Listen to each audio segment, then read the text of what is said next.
ఈ కార్యక్రమాన్ని మీకు సమర్పిస్తున్న వారు MDH గరం మసాలా. ఆరోగ్యం ఇంకా న్యూట్రిషన్ దొరికే బాడీ స్ట్రాంగ్ గా అవుతుంది. కొంచెం తింటే కడుపు నిండా డైజెషన్ బాగా అవుతుంది. MDH సోయా టీ అసలైన ప్రోటీన్. నమస్తే, welcome to in report. Telangana Congress లో పదవుల భర్తీకి గ్రీన్ సిగ్నల్ వచ్చిందా? సీఎం రేవంత్ రెడ్డి హస్తిన పర్యటనలో వర్కింగ్ ప్రెసిడెంట్ల భర్తీపై క్లారిటీ ఇచ్చారా? గతంలో మాదిరిగా 4 ప్రెసిడెంట్లు కాకుండా ఈసారి 2 వర్కింగ్ ప్రెసిడెంట్లను నియమించాలని హైకమాండ్ తేల్చేసిందా? మరి వర్కింగ్ ప్రెసిడెంట్ రేసులో ఉన్న ఆ నేతలెవరు? వర్కింగ్ ప్రెసిడెంట్ల నియామకంలో సీఎం రేవంత్ రెడ్డి మార్క్ ఉండబోతోందా? Let's watch the story.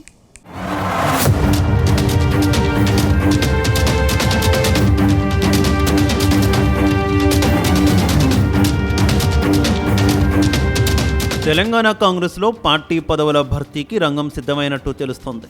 దాదాపు 2.5 ఏళ్లుగా పెండింగ్లో ఉన్న వర్కింగ్ ప్రెసిడెంట్ పోస్టుల భర్తీకి హైకమాండ్ గ్రీన్ సిగ్నల్ ఇచ్చినట్టు సమాచారం. ఈ పోస్టులను పార్టీ కోసం కష్టపడిన నేతలకే ఇవ్వాలని హైకమాండ్ తేల్చేసినట్టు తెలుస్తోంది. దాంతో వర్కింగ్ ప్రెసిడెంట్ పోస్టును దక్కించుకునేందుకు పార్టీ నేతలు ఇప్పటికే లాబియింగ్ షురూ చేసినట్టు సమాచారం. కొద్ది రోజులుగా మంత్రివర్గ విస్తరణపై కాంగ్రెస్ ఎమ్మెల్యేలు చాలా ఆశలు పెట్టుకున్నారు. తమకు కేబినెట్లో ఎప్పుడు చోటు దక్కుతుందా అని ఎదురు చూస్తున్నారు. కానీ ఈసారి కూడా మంత్రివర్గ విస్తరణను పక్కన పెట్టేసిన హైకమాండ్ పార్టీ పదవులను మాత్రం భర్తీ చేసేందుకు గ్రీన్ సిగ్నల్ ఇచ్చినట్టు సమాచారం. అయితే ఈసారి 4 వర్కింగ్ ప్రెసిడెంట్ల నియామకం కాకుండా కేవలం 2 వర్కింగ్ ప్రెసిడెంట్లను నియమించాలని ఆదేశించినట్టు తెలుస్తోంది. ఈ పోస్టులను SC, ST, రెడ్డి, మైనార్టీ సామాజిక వర్గ నేతలకు ఇవ్వాలని డిసైడ్ అయినట్టు తెలుస్తోంది. అలాగే ఇతర పోస్టులను భర్తీ చేస్తారని ప్రచారం సాగుతోంది. అయితే వర్కింగ్ ప్రెసిడెంట్ రేసులో కాంగ్రెస్ నేత రోహిన్ రెడ్డి, భువనగిరి ఎంపీ చామల కిరణ్ కుమార్ రెడ్డి ముందు వరుసలో ఉన్నట్టు తెలుస్తోంది.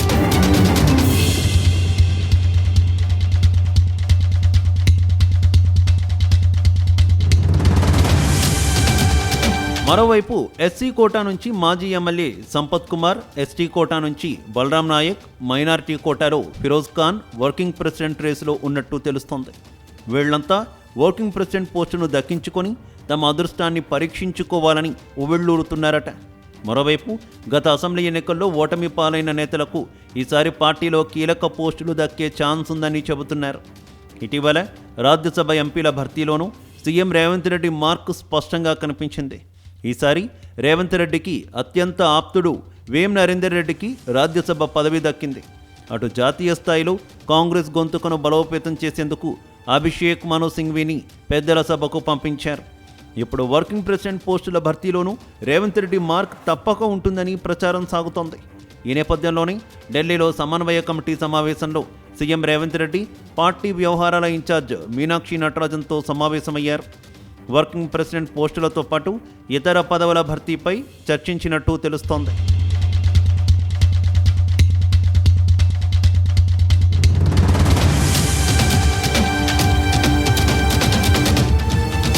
వాస్తవానికి తెలంగాణ కాంగ్రెస్లో మాత్రమే వర్కింగ్ ప్రెసిడెంట్ అనే పదవి ఉంది. రాష్ట్ర విభజన తర్వాత తొలిసారి తెలంగాణలో వర్కింగ్ ప్రెసిడెంట్ పోస్టును క్రియేట్ చేశారు. అయితే గతంలో ఈ పదవి దక్కించుకున్న నేతలకు అన్ని విధాలా అదృష్టం కలిసి వచ్చిందని చెబుతారు. గతంలో టీ ప్రెసిడెంట్గా పనిచేసిన సీఎం రేవంత్ రెడ్డి, భట్టి విక్రమార్క, ఉత్తమ్ కుమార్ రెడ్డి, పొన్నం ప్రభాకర్ లాంటి నేతలకు సీఎం మంత్రి పదవులు దక్కాయి. అందుకే చాలామంది నేతలు ఈ పోస్టు కోసం ఢిల్లీ కేంద్రంగా లాబియింగ్ చేస్తున్నట్టు ప్రచారం జరుగుతోంది. ప్రత్యేక రాష్ట్రాన్ని ఏర్పాటు చేశాక తొలి PCC చీఫ్ పదవి పొన్నాల లక్ష్మయ్యను వరించింది. ఆ సమయంలో తొలిసారి వర్కింగ్ ప్రెసిడెంట్ పోస్టును ఉత్తమ్ కుమార్ రెడ్డికి కేటాయించారు. అలా PCC చీఫ్ ఛాన్స్ దక్కించుకున్న ఉత్తమ్ దాదాపు 7 ఏళ్ల పాటు ఆ పదవిలో కొనసాగారు. ప్రస్తుతం ప్రభుత్వంలో ఆయన కీలక మంత్రిగా మారిపోయారు. ఆయన తర్వాత వర్కింగ్ ప్రెసిడెంట్ పదవి భట్టి విక్రమార్కను వరించింది. ఆయన ప్రస్తుత కేబినెట్లో డిప్యూటీ సీఎంగా వ్యవహరిస్తున్నారు. ఇక భట్టి విక్రమార్క తర్వాత వర్కింగ్ ప్రెసిడెంట్గా పనిచేసిన వారిలో రేవంత్ రెడ్డి ముఖ్యమంత్రి అయ్యారు. అటు పొన్నం ప్రభాకర్కు మంత్రి పదవి దక్కింది.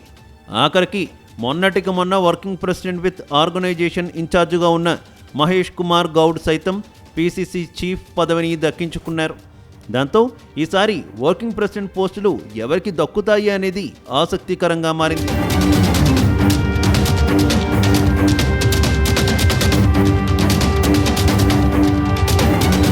అయితే మొన్నటి వరకు 5 వర్కింగ్ ప్రెసిడెంట్లను నియమిస్తారని ప్రచారం సాగింది.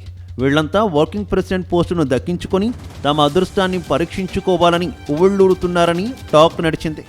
వర్కింగ్ ప్రెసిడెంట్ ఛాన్స్ దొరికితే తమ తలరాత మారిపోతుందని అందరూ భావించారట. కానీ గతంలో ప్రచారం సాగినట్టుగా 5 వర్కింగ్ ప్రెసిడెంట్ పోస్టులు కాకుండా కేవలం 2 పోస్టులకే పరిమితం ఎందుకు చేశారని పార్టీ నేతలు తెగ చర్చించుకుంటున్నారట. అయితే పార్టీలో పోస్టులు ఎక్కువైతే వాటి ప్రాధాన్యత తగ్గిపోతుందనే ఉద్దేశంతోనే 5 కాకుండా కేవలం 2 ప్రెసిడెంట్లకే పరిమితం చేశారని గాంధీ భవన్ వర్గాలంటున్నాయి. మొత్తం మీద 3 ఏళ్ల తర్వాత వర్కింగ్ ప్రెసిడెంట్ పోస్టుల భర్తీ జరుగుతుండడంతో ఆ 2 పోస్టులు ఎవరికి దక్కుతాయో అని కాంగ్రెస్ వర్గాలు తెగ చర్చించుకుంటున్నాయి.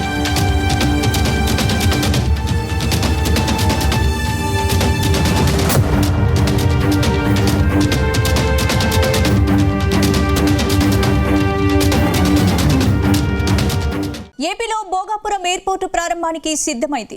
ఆగస్టు 1వ తేదీన భోగాపురం ఎయిర్పోర్టు ప్రారంభోత్సవానికి ప్రధాని మోడీ వస్తున్నారు. ఇప్పుడు ఎయిర్పోర్టు నిర్మాణంపై క్రెడిట్ వార్ మొదలైందా? భోగాపురం విమానాశ్రయానికి వైసీపీ హయాంలోనే అన్ని అనుమతులు సాధించామని వైసీపీ చెప్తుండగా తెలుగుదేశం పార్టీ మాత్రం ఎయిర్పోర్టు నిర్మాణం తామే పూర్తి చేశామని కౌంటర్ ఇస్తోంది.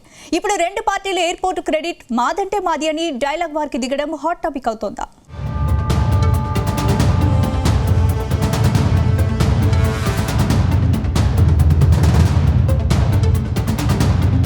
ఉత్తరాంధ్ర రూపురేఖలు మార్చబోయే భోగాపురం అంతర్జాతీయ విమానాశ్రయ ప్రాజెక్ట్ ప్రారంభోత్సవానికి రంగం సిద్ధమైంది. ఆగస్టు 1వ తేదీన భోగాపురం ఎయిర్పోర్ట్ను జాతికి అంకితం చేసేందుకు ప్రధాని మోదీ వస్తున్నారు. ఈ ప్రారంభోత్సవం ఘనంగా నిర్వహించేందుకు ప్రభుత్వం భారీ ఏర్పాట్లు చేస్తోంది. ఇదే సమయంలో మాజీ సీఎం జగన్ భోగాపురం విమానాశ్రయం నిర్మాణంపై సంచలన ట్వీట్ చేశారు. పని వైసీపీదైతే ప్రచారం చంద్రబాబుది, క్రెడిట్ వితౌట్ కాంట్రిబ్యూషన్ అదే చంద్రబాబు మార్క్ రాజకీయంగా చెప్పుకొచ్చారు. ఉత్తరాంధ్ర కీర్తి కిరీటంలో మరో కలకితురాయిగా నిలవనున్న భోగాపురం ఇంటర్నేషనల్ ఎయిర్పోర్ట్ ప్రారంభానికి సిద్ధం కావడం ఎంతో సంతోషం. ఉత్తరాంధ్ర అభివృద్ధిలో ఈ ఎయిర్పోర్ట్ కీలక పాత్ర పోషిస్తుందనడంలో ఎలాంటి సందేహం లేదు. ప్రధాని నరేంద్ర మోదీ చేతుల మీదుగా విమానాశ్రయం ప్రారంభం కావడం భోగాపురానికి అంతర్జాతీయ స్థాయిలో ప్రత్యేక గుర్తింపును తీసుకువస్తుంది. తద్వారా దేశ విదేశాల్లో ఈ విమానాశ్రయం గురించి విస్తృతంగా తెలియడంతో వ్యాపార, వాణిజ్య, పర్యాటక రంగాలు మరింత ఊపందుకునే అవకాశం ఏర్పడుతుందని జగన్ వివరించారు.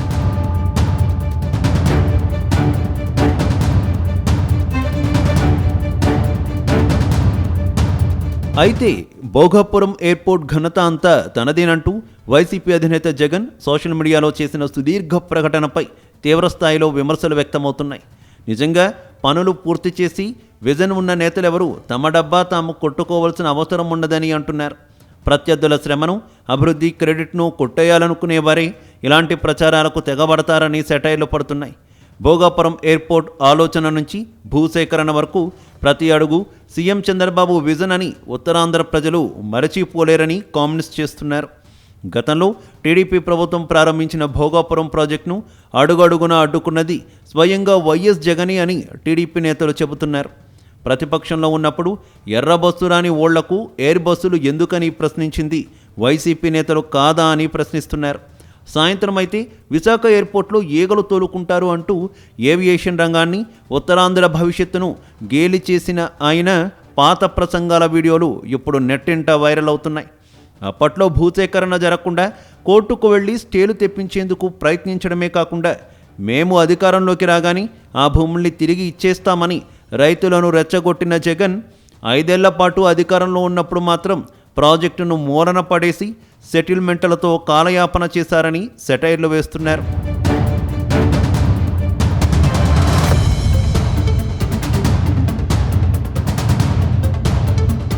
గతంలో తమకు ఇచ్చిన 5 ఏళ్ల పూర్తి పదవీ కాలంలో విమానాశ్రయాన్ని పూర్తి చేయలేకపోయిన వైసీపీ ప్రభుత్వం ఇప్పుడు మళ్లీ కూటమి ప్రభుత్వం అధికారంలోకి వచ్చిన స్వల్ప వ్యవధిలోనే ప్రాజెక్టును పరుగులు పెట్టించి పూర్తి చేస్తుంటే తట్టుకోలేకపోతోందనే చర్చ జరుగుతోంది.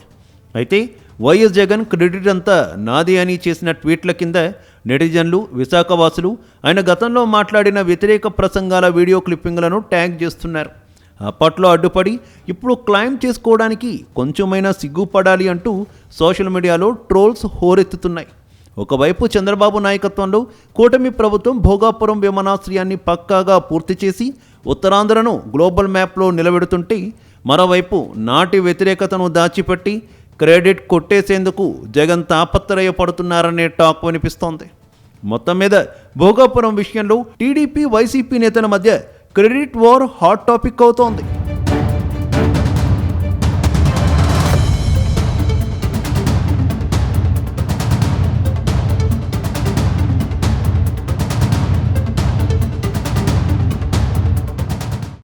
కాంగ్రెస్ లో జెన్జీ వాయిస్ గట్టిగా వినిపిస్తోందా? సీఎం రేవంత్ రెడ్డి ప్రకటన తర్వాత జెన్జీ కోటాలో యువ ఎమ్మెల్యేలకు మంత్రి పదవి ఇవ్వాలని రాష్ట్ర బీజేపీ చీఫ్ కోరడాన్ని అడ్వాంటేజ్ గా తీసుకుంటున్నారా? అంతటితో ఆగకుండా మంత్రి పదవి కోసం సోషల్ మీడియాలో ప్రచారం మొదలుపెట్టారా? ఇప్పుడు ఆ ప్రచారం అధికార పార్టీలో హాట్ టాపిక్ అవుతుందా? ఇప్పటికే ఆ జిల్లాలో 2 మహిళా మంత్రులుండగా మరో మహిళా ఎమ్మెల్యేకు మంత్రి సాధ్యమయ్యే పనేనా అని ప్రశ్నిస్తున్నారా? ఇంతకీ మంత్రి పదవి కోసం సోషల్ మీడియాలో తెగ ప్రచారం చేసుకుంటున్న ఆ నేత ఎవరు?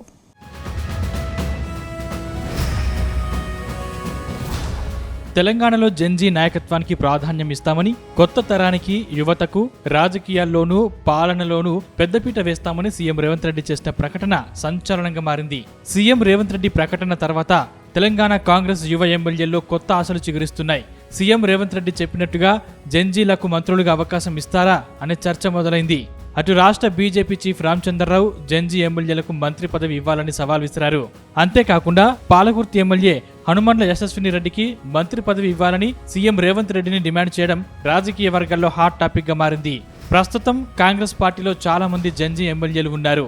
కానీ బీజేపీ చీఫ్ మాత్రం యశస్విని రెడ్డి పేరును ఎందుకు తెరపైకి తీసుకొచ్చారు, దీని వెనక ఉన్న కారణం ఏంటని కాంగ్రెస్ నేతలు ఆరా తీస్తుండడం చర్చనీయాంశంగా మారింది. అయితే BJP chief Ramachandra Rao CM Revanth రెడ్డిని విమర్శించడంలో భాగంగా చేసిన కామెంట్లను ఎమ్మెల్యే యశస్విని రెడ్డిలో మంత్రి పదవి ఆశలు చిగురింపజేశాయని టాక్ వినిపిస్తోంది.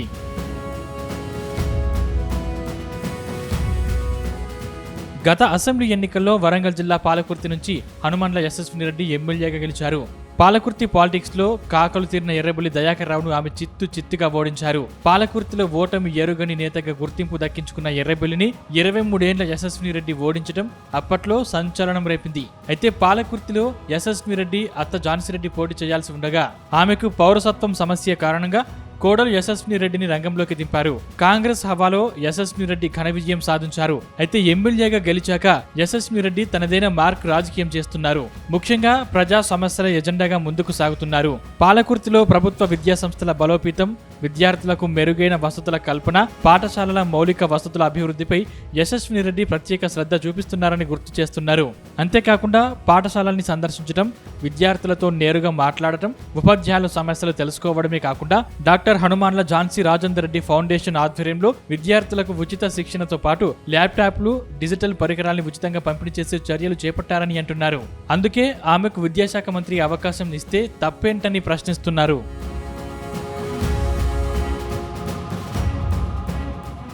ప్రస్తుతం ఉమ్మడి వరంగల్ జిల్లాలో 2 మహిళా ఎమ్మెల్యేలు ఉన్నారు. వీరిలో ఒకరు సీతక్క కాగా మరొకరికి జిల్లాల్లో మరో మంత్రి పదవి ఇస్తారనేది ఇప్పుడు ఇంట్రెస్టింగ్ గా మారింది. ఒకవేళ యశస్విని రెడ్డికి మంత్రి పదవి ఇస్తే జిల్లాలో 3 మహిళా ఎమ్మెల్యేలు అవుతారు. మగవారికి అవకాశం లేకుండా పోతుందనే అంశాన్ని కొందరు తెరపైకి తెస్తున్నారట. మరోవైపు జిల్లాకు మరో మంత్రి పదవి దక్కడం అసాధ్యమనే వాదనను మరికొందరు వినిపిస్తున్నారట. ఇక్కడే మరో వాదనను తెరపైకి తీసుకొస్తున్నారట. జిల్లాలో ప్రస్తుతం ఉన్న మంత్రుల్లో ఎవరినైనా పదవి నుంచి తప్పిస్తే మాత్రం యశస్విని రెడ్డికి జెన్జీ కోటాలో మంత్రి పదవి ఇవ్వొచ్చని అంటున్నారట. అయితే బీజేపీ రాష్ట్ర చీఫ్ రామచంద్రరావు ప్రత్యేకంగా యశస్విని రెడ్డి పేరును తెరపైకి తెచ్చినా ప్రస్తుత పరిస్థితుల్లో ఆమెకు మంత్రి పదవి అసాధ్యమని కాంగ్రెస్ వర్గాలు అంటున్నాయి. ఒకవేళ జెన్జీలకు మంత్రి పదవి అవకాశం ఇవ్వాల్సి వస్తే మరికొందరు పేర్లు కూడా తెరపైకి వస్తాయి. అప్పుడు వారిలో ఎవరికైనా అవకాశం ఉంటుందని ప్రచారం సైతం జరుగుతుంది.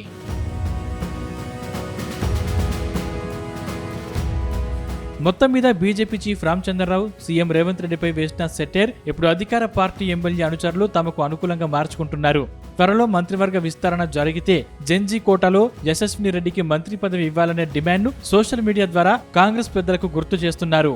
ఇప్పుడు జెన్జీ కోటాలో మెదక్ ఎమ్మెల్యే మైనంపల్లి రోహిత్ కూడా తనకు మంత్రి పదవి ఇవ్వాలని సోషల్ మీడియాలో ప్రచారం చేస్తుండడం కాంగ్రెస్ వర్గాల్లో హాట్ టాపిక్ అవుతుంది. ఏదేమైనా హస్తం పార్టీలో అమాత్య యోగం అంతా ఈజీ కాదనే విషయాన్ని గుర్తుంచుకోవాలంటున్నారు కాంగ్రెస్ పార్టీని మొదటి నుంచి గమనిస్తున్న రాజకీయ పరిశీలకులు.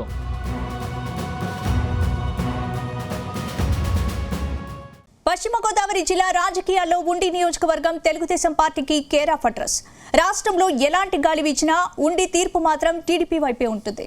అలాంటి చోట అధికారంలోకి రాలేక అల్లాడుతున్న వైసీపీకి వరుస షాకులు తగులుతున్నాయా? 2 సార్లు పోటీ చేసి ఓడిన కీలక నేతలు ఇప్పుడు బాధ్యతల నుంచి తప్పించడంతో నారాజయ్యారు. ఆయన వైసీపీని వీడడంతో ఉండిలో పార్టీ గ్రాఫ్ మరింత పడిపోతోందా, లేక కొత్త నాయకత్వంతో గట్టెక్కుతుందా? Let's watch the story.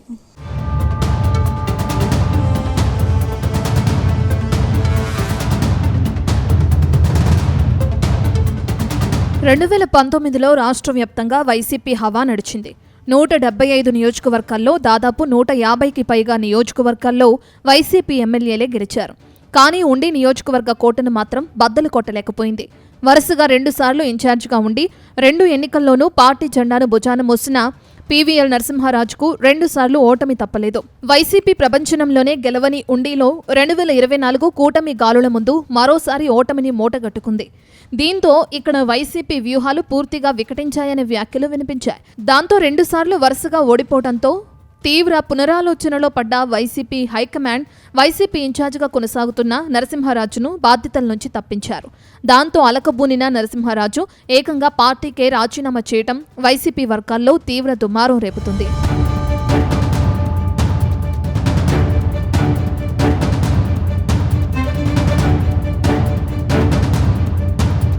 ఇక వైసీపీ కోసం 10 ఏళ్లుగా నాయకత్వం వహిస్తున్న పీవీఎల్ నరసింహారాజును పొలిటికల్ అడ్వైజరీ కమిటీ పీఎస్సీ మెంబర్గా నియమించారు. అయితే తనను తప్పించడం కంటే ఏ మాత్రం గిట్టని యోగేంద్రకు నియోజకవర్గ బాధ్యతలు అప్పగించడాన్ని నరసింహారాజు అంగీకరించలేదు. ఈ నేపథ్యంలో వైసీపీకి రాజీనామా చేస్తున్నట్లు ఆయన ప్రకటించారు. 2019, 2024లో ఉండి నుంచి వైసీపీ తరపున నరసింహారాజు పోటీ చేసి ఓడిపోయారు. గత ఎన్నికల్లో రఘురామకృష్ణంరాజుపై ఆయన పోటీ చేసి ఓటమిని మూటగట్టుకున్నారు. అయితే మొదటి నుంచి ఉండి నియోజకవర్గం టీడీపీకి కంచుకోటగా ఉంది. అలాంటి చోట ప్రస్తుతం రాజకీయ మార్పులు జరుగుతున్నాయని వైఎస్ జగన్ అభిప్రాయం. దీంతో బలమైన అభ్యర్థిని నిలిపితే తప్పకుండా గెలిచే అవకాశం ఉంటుందని జగన్ భావిస్తున్నారు. దీంతో యోగేంద్ర కుమార్కు నియోజకవర్గ బాధ్యతలు అప్పగిస్తూ జగన్ నిర్ణయం తీసుకున్నట్లు తెలుస్తుంది. మరోవైపు రాజీనామా సందర్భంగా నరసింహారాజు చేసిన కామెంట్స్ సంచలనంగా మారాయి.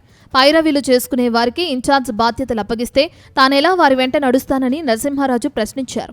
జగన్తో అన్ని విషయాలు మాట్లాడిన తర్వాత తన మాటకు విలువ లేకుండా నిర్ణయం తీసుకున్నారని ఆయన వాపోయారు. వైసీపీని నమ్ముకుని పనులన్నీ మానుకుని డబ్బు ఖర్చు పెట్టుకుని పార్టీని మోయటం కష్టమన్నారు. గౌరవం లేని చోట ఉండలేనని ప్రకటించారు. ఎవరేంటో తెలుసుకోకుండా పనికి రాని వాళ్లకు టికెట్ ఇచ్చారని ఆయన ఆరోపించారు.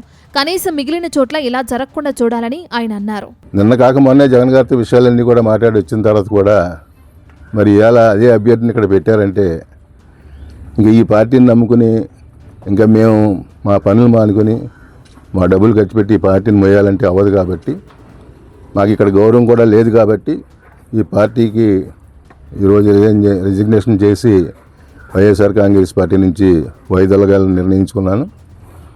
మరి ఏం చేద్దంటే గౌరవం లేని చోట ఎవరు ఉండడానికి వీల్లేదు. పార్టీ అయింది కానీ ఎవరు ఏంటని తెలుసుకోకుండా ఇష్టానుసారంగా ఎలాంటి పనికిరాని వాళ్ళందరికీ టికెట్లు ఇచ్చే ఇన్ఛార్జీలు ఇస్తే కష్టపడి పనిచేసిన వాళ్ళకి ఆస్తులు పోగొట్టుకున్న వాళ్ళకి వాళ్ళ వెనకాల తిరగాలంటే అది జరిగే పని కాదు.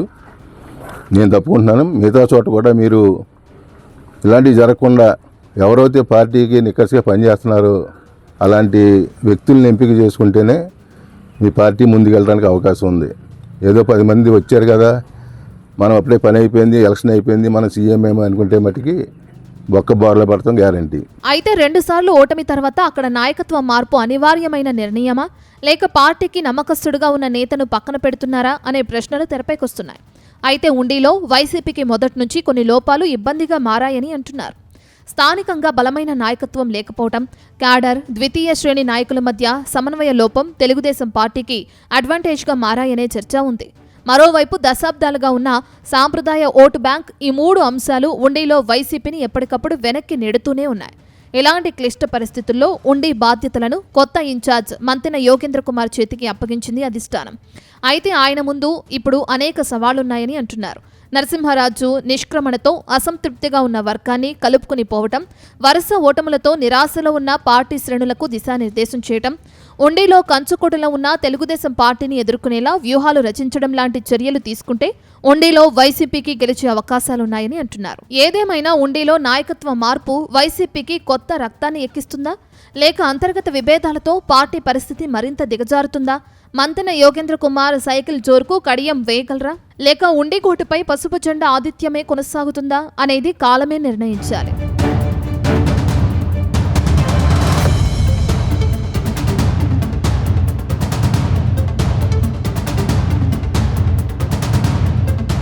చిత్తూరు జిల్లా గంగాధర నెల్లూరులో రాజకీయాలు మరోసారి హాట్ టాపిక్ గా మారాయి. 2019 ఎన్నికల్లో వైసీపీ అభ్యర్థి అప్పటి డిప్యూటీ సీఎం నారాయణస్వామి విజయం సాధించిన ఈ నియోజకవర్గంలో 2024 ఎన్నికల్లో టీడీపీ అభ్యర్థి డాక్టర్ థామస్ ఎమ్మెల్యేగా ఎన్నికయ్యారు. కూటమి అధికారంలోకి వచ్చిన తర్వాత అభివృద్ధిపై ప్రజల్లో భారీ అంచనాలు నెలకొన్నాయి. అయితే ప్రస్తుతం అధికార పార్టీ శ్రేణుల్లో అసంతృప్తి ఉందనే ప్రచారం ఒకవైపు, వైసీపీ క్షేత్రస్థాయిలో మళ్లీ బలపడేందుకు ప్రయత్నాలు చేస్తుందనే విశ్లేషణలు వినిపిస్తున్నాయి. ఇందుకే గంగాధర నెల్లూరులో ఏం జరుగుతోంది?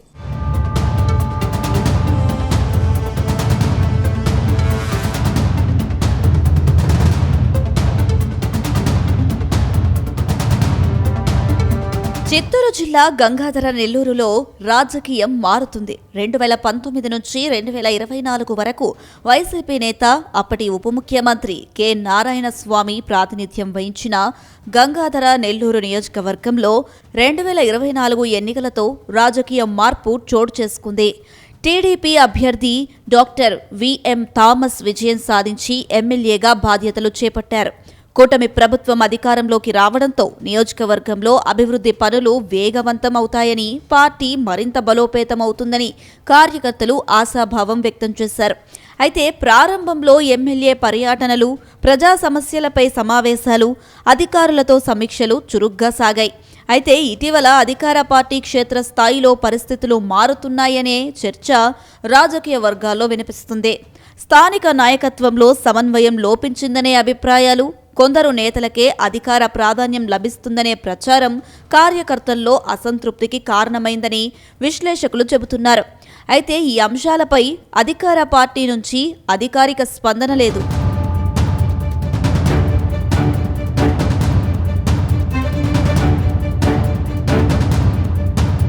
ప్రస్తుతం మండల స్థాయిలో పార్టీ నిర్మాణంలో జరిగిన మార్పులు, స్థానిక నాయకుల మధ్య సమన్వయం, గ్రామ స్థాయిలో పార్టీ కార్యకలాపాల నిర్వహణ వంటి అంశాలపై అంతర్గత చర్చలు కొనసాగుతున్నాయనే సమాచారం ఉంది.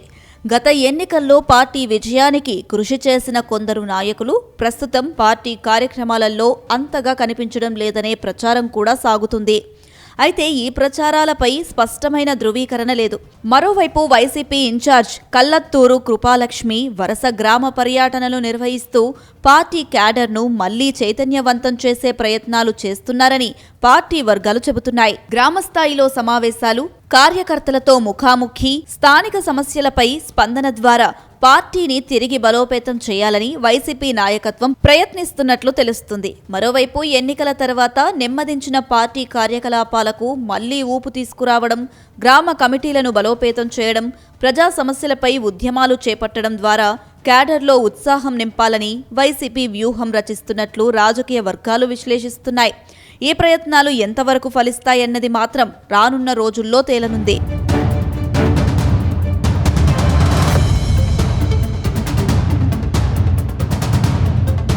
అటు అధికార టీడీపీ కూడా అభివృద్ధి, సంక్షేమ కార్యక్రమాల అమలుపై దృష్టి సారిస్తూ ప్రజల్లో తన బలాన్ని నిలబెట్టుకునే ప్రయత్నం చేస్తుంది. ఎమ్మెల్యే డాక్టర్ విఎం థామస్ ప్రభుత్వ పథకాలను ప్రజల్లోకి చేరవేయడంతో పాటు అభివృద్ధి పనులపై ప్రత్యేక దృష్టి పెట్టినట్లు పార్టీ నేతలు చెబుతున్నారు. అయినప్పటికీ క్షేత్రస్థాయిలో వినిపిస్తున్న అసంతృప్తిని ఎలా పరిష్కరిస్తారన్నది ఆసక్తికరంగా మారింది. అయితే రానున్న స్థానిక సంస్థల ఎన్నికలే ఇప్పుడు గంగాధర నెల్లూరు రాజకీయాలకు అసలు పరీక్షగా మారనున్నాయి. గ్రామ స్థాయిలో క్యాడర్ బలం, నాయకుల మధ్య సమన్వయం, స్థానిక సమస్యలపై ప్రజల స్పందనే ఎన్నికల్లో కీలకంగా మారే అవకాశం ఉందని రాజకీయ విశ్లేషకులు అభిప్రాయపడుతున్నారు. మరోవైపు ఒకప్పుడు వైసీపీకి బలమైన నియోజకవర్గంగా ఉన్న గంగాధర నెల్లూరులో 2024లో టీడీపీ విజయంతో రాజకీయ సమీకరణాలు మారాయి. ఇప్పుడు అధికార పార్టీ తన ఆధిక్యాన్ని కొనసాగిస్తుందా, లేక వైసీపీ క్షేత్రస్థాయిలో చేస్తున్న ప్రయత్నాలు రాజకీయంగా ఫలించి మళ్లీ పుంజుకుంటుందా అన్నది రాబోయే స్థానిక సంస్థల ఎన్నికల్లో తేలే అవకాశం ఉందని అంటున్నారు.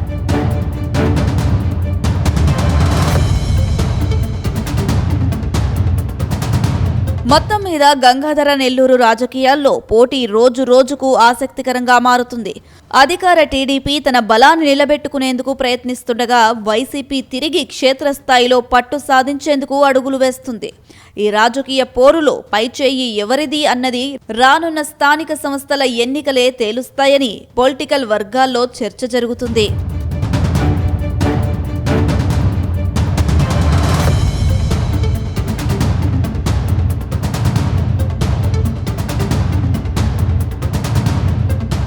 ఇది వాళ్ళ report. Keep watching Zee Telugu news. ఈ కార్యక్రమాన్ని మీకు సమర్పించిన వారు MDH గరం మసాలా, MDH దమాలు, దాల్ తడకా మరియు మష్రూమ్ మసాలా.